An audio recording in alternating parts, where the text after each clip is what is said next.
వ్యక్తి మరణిస్తే కనీసం తోలబోయేటోళ్ళు ఆ దగ్గర నుండి ఏం జరిగిందని కనీసం ఒక నిమిషం ఆగి వెళ్తారు. చిన్న యాక్సిడెంట్ అయితే, ఒక కుక్క పిల్ల చనిపోతే, లేకపోతే ఒక పశువు చనిపోతేనే మనం ఆగి దాని గురించి తెలుసుకుంటాం.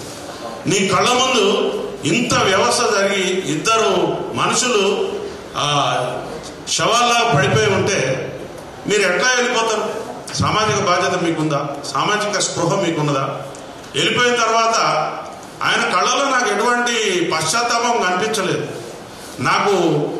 నేను ఏమి సక్సెస్ మీట్లు పెట్టుకోలేను, ఈ 15 రోజుల నుంచి సక్సెస్ మీట్లు జరగట్లేదు అనే బాధపడి కనపడుతున్నది, నేను పోలేకపోతున్నా అనుకుంటున్నాడు తప్ప వారు చాలా సక్సెస్ మీట్లు అటెండ్ అయ్యారు. అదేవిధంగా వాళ్ళ ఇంటిని ఒక కళ్యాణ మండపం, ఒక విలాసవంతమైనటువంటి ఇచ్చేసి వచ్చేవాడు పోయేవాడు చాలా మందితో ఆయన చాలా హ్యాపీగా గడుపుతారు. మరి సమాజం, ఈ చట్టం, ఈ రాజ్యం ఏం చెప్తుందండి? ఎవరైతే బాధితులు ఉంటారో వాళ్ళ పక్షాన చట్టం మాట్లాడుతుంది, మనం మాట్లాడాలి. నువ్వు బాధితుడువా? ఏ విధంగా బాధితుడివి? పైసలు సంపాదించుకుంటే లెక్కలు చూసుకుంటా ఉంటుంది. నీకు అవకాశం కుదిరినప్పుడు, లేకపోతే నీ మీద ఎవరన్నా ఏదన్నా అన్నప్పుడు ఒక ప్రెస్ మీట్ పెట్టి ఒక బట్టగాల్చి మీద పడిసి వెళ్తున్నారు. నిన్న మీరు ఏం చేశారు? పోలీస్ ఆఫీసర్స్ నాకు చెప్పలేదు అన్నారు. పోలీస్ ఆఫీసర్స్ చెప్పలేదు, నేను వెనక పంపితే పోతావా? అది రాత్రి కూడా కాబట్టి అక్కడ జరిగిన సంఘటనకు ఎవరైతే సినిమాలకు వచ్చినో వాళ్ళు మాత్రమే అక్కడ చూడగలిగారు. కానీ అదే ఒక డే టైం అయితే అక్కడ ఎంత రచ్చ అయి ఉండేది, అక్కడ లా అండ్ ఆర్డర్ని అదుపు చేసే పరిస్థితి ఉండేదా? మీరే చెప్పాలి. ఎందుకంటే అవాంఛనీయ సంఘటనలు జరుగుతాయి. ఇక్కడ జరిగిన వాడు బాధితుడు కాకుండా పక్కనోడు కూడా ఏదో ఒక పని చేసిపోతాడు. అంత చిన్న ఇరుకైన స్థలంలో ఇంతమందిని గ్యాదరింగ్ వద్దు అని చెప్పి మా పోలీసు వారు చెప్పిన తర్వాత కూడా, పోలీసు వారు ఎట్లా చెప్తారు సార్ అని మీరు అంటారు.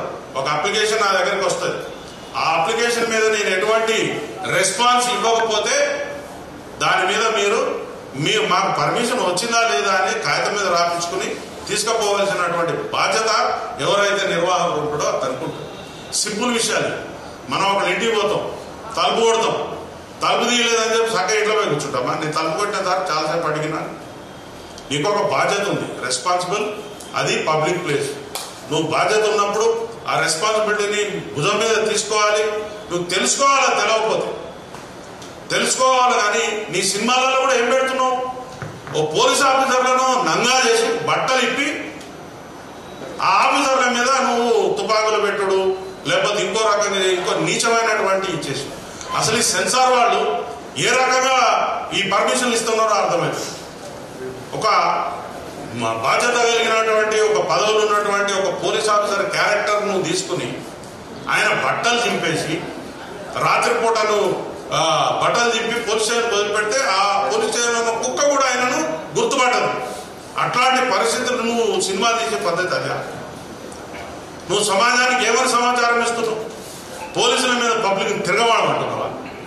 మరలవాడి పోలీసుల మీద చట్టాన్ని చేతిలో తీసుకుని పబ్లిక్ లో అన్రెస్ట్ చేయాలని చూస్తున్నావా? స్టేట్ అనేది ఏంటిది? రాజ్యం అనేది, రాజ్యంలో ఒక పద్ధతి ఉంటుంది, దానికి ఒక రాజ్యాంగం ఉంటుంది, చట్టాలు ఉంటాయి. చట్టాల ప్రకారం మనం బతకాల్సిన అవసరం ఉంటుంది. ఎవరైనా కూడా ప్రతి విషయాన్ని కూడా మన సొంతంగా చేతుల్లో తీసుకోకూడదు. ఇంట్లో కూడా నీ పిల్లల్ని నువ్వు కొడతావంటే 1-2 సార్లు వాడు బలవాడతాడు. మనం ఒక సొసైటీలో ఉన్నాం. ఆ సొసైటీ యొక్క కట్టుబాట్లు ఉంటాయి.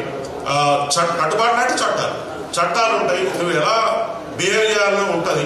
అవన్నీ తెలుసుకోవాల్సిన బాధ్యత ఉంటుంది.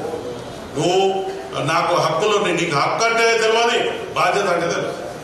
నీకు బాధ్యత లేని సమాజం బిడ్డ అని నేను భావిస్తున్నాను. ఎటువంటి బాధ్యత లేదు.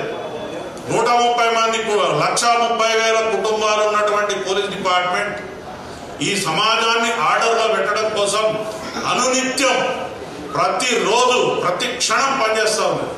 నీలాంటి వీరులు శూరులు చాలా మంది వచ్చారు, కాలగర్భంలో కలిసిపోయారు. నువ్వేదో సినిమాల డైలాగులు వేసి అది లేదు ఇది లేదు చేస్తే మొత్తం నీ రీళ్ళన్నీ కట్ అయిపోతాయి. నీ రీళ్ళన్నీ కట్ చేస్తాం. ఒక పోలీసు కూడా నీ దగ్గర రావద్దని మేము చేసినాం అనుకో, ఎట్లుంటుంది? రేపు నువ్వు పబ్లిక్లో తిరగలుగుతావా? ప్రైవేట్ సైన్యాన్ని 5 బట్టలు వేసుకుని ఆయనకి ఏం తెలుసు? ట్రైనింగ్ చేసిండు ఆయన? చట్ట ప్రకారం ఆయనకు ఉందా? చట్ట ప్రకారం ఆయనకు తుపాకులు పట్టుకుని నీ వెనకాల పబ్లిక్ని దొమ్మిలకు ఉసుకొల్పే అధికారం ఉందా మీకు? లేదు. చక్కగా సన్నాయి నొక్కులు నొక్కుతా ఉన్నారు అక్కడ వచ్చి. మీరు అసలు రెస్పాన్సిబిలిటీ లేదు నీకు, పబ్లిక్ రెస్పాన్సిబిలిటీ లేదు. వచ్చినావు ఈ జూబ్లీ హిల్స్ లాంటి ఇవి తెలంగాణ గడ్డకు హృదయం లాంటి జూబ్లీ హిల్స్ లా రూపాయలు ఖర్చు పెట్టకుండా భూములు జాగ్రత్త వచ్చినాయి మీకు. అయ్యి పబ్లిక్ పైసలు, ప్రజల యొక్క సొమ్ము. నువ్వు ఒక ఇండస్ట్రీని డెవలప్ చేస్తావని చెప్పి మీకోసం మా త్యాగాల మీద మేము ఇచ్చిన సొమ్ము తీసుకున్నారు. ఎంజాయ్ చేయండి, కట్టుకున్నారు, లీజ్ అయిందా ఉండండి. కానీ మీరు అక్కడ ఎటువంటి దుర్మార్గాలు చేస్తున్నారు అంటే అడిగేటోడు లేడని, క్వశ్చన్ చేసేటోడు లేడని మీ ఇష్టం వచ్చినట్టు నాటకాలు చేసుకుంటూ పోతే సమాజం ఊరుకో. ముఖ్యంగా ఎవడో ఒకడిగా కడుపు మండుతుంది, దానికి తీవ్రంగా మీరు భారీ మూల్యం చెల్లించవలసి ఉంటుంది. చట్టం, యాక్ట్, చట్టం తెలుసుకుని చట్టాన్ని గౌరవిస్తూ చట్ట పరిధిలో ఉంటేనే ఈ దేశంలో పౌరుడవుతావు. లేకపోతే ఈ రాజ్యంలో నీకు ఎటువంటి స్థానం ఉండదు. నాకు కొమ్ములు ఉన్నాయి, లేకపోతే నాకు అపరిమితమైనటువంటి పవర్స్ ఉన్నాయి, నాకు తుపాకులు ఉన్నాయి, కత్తులు ఉన్నాయి, కటారులు ఉన్నాయి అంటే ఏం జరిగింది? మొన్న మీ సోదర సభ్యులు ఇచ్చిన తుపాకులు వాపసు ఉంచుకున్నారు. పబ్లిక్ అన్రెస్ట్ అయితే ఏమైంది? మీకు ఊర్లో వదిలిపెట్టి పారిపోవాల్సిన పరిస్థితి వచ్చింది. మీరు చక్కగా ఉన్నారు, మీరు కోర్టు తలుపు తట్టారు, మీరు కోర్టు యొక్క నిబంధనలను తూచా తప్పకుండా పాటిస్తూ మీరు చట్టబద్ధమైనటువంటి జీవితాన్ని గడిపితే ఎవరికి అభ్యంతరం లేదు. పొద్దున్న లేచి టీవీ పెట్టగానే వాడిని తిట్టాడు, వీడిని తిట్టాడు. ఏంటిదండి ఇది? What is this? We are in the society. నువ్వు ఏమనుకుంటున్నావు? నీ పైమానిగిరి ఎవడి ముందు చూపిస్తున్నావు? నీ ఇంట్లో నీ కాంపౌండ్ లోపల చూపించాలి. ఎట్లా మీరు చట్ట పరిధిలో ఉన్నటువంటి అంశాల మీద స్పందిస్తారు? ఎట్లా మీరు ఇది కాదు అని చెప్తారు? మీ దగ్గర ఏమి ఏజెన్సీ ఉంది? ఈరోజు డెమోక్రసీకి దేవాలయం లాంటి మన అసెంబ్లీలో ఒక వ్యక్తి ఒక చిన్న కేసు గురించి 1 గంట ప్రజా ధనం వృధా అయిందనంటే మీరు ఈ రాష్ట్రాన్ని ఏ స్థాయిలో ఇబ్బంది పెడుతున్నారో అర్థం చేసుకోండి. అన్ని పనులు ఇచ్చిపెట్టుకుని ఇది ఇట్లాంటిది ఒక కామన్ కేసు. అది నువ్వు చట్టపరంగా నువ్వు నిర్దోషమైతే ముద్దాయి ఉన్నావు, నీకు ప్రొసీడింగ్స్ ఉంటాయి, దాని ప్రకారంగా నువ్వు వెళ్ళాలి, లా ప్రకారంగా నడుచుకోవాలి, తీపించుకోవాలి. నీ మీద కేసు లేదు. కానీ నువ్వు ఇట్లా పబ్లిక్లో రచ్చరచ్చ చేసి నేను డబ్బులు ఇస్తున్నా, ఎవడికి కావాలా నీ ముష్టి? నువ్వు 10 కోట్లు ఇచ్చి 50 కోట్లు ఇచ్చి 100 కోట్లు ఇచ్చినా పోయిన ప్రాణాన్ని తిరిగి తీసుకురాగలుగుతావా? మళ్ళా ఒక్కొక్కడు సన్నాయి నొప్పులు నొప్పుతా ఉన్నావు. పోలీసు వాళ్ళు మంచిగా ఉన్నంతసేపు మంచుకుంటారు. మాకు కానీ కష్టం కలిగి మమ్మల్ని కానీ తీవ్రమైనటువంటి మీ పదజాలంతో ఇబ్బంది పెట్టారంటే మాత్రం ఎక్కడెక్కడ ఏమేమి కట్ చేయాలని అన్ని కట్ చేస్తాం. Be careful my dear friends.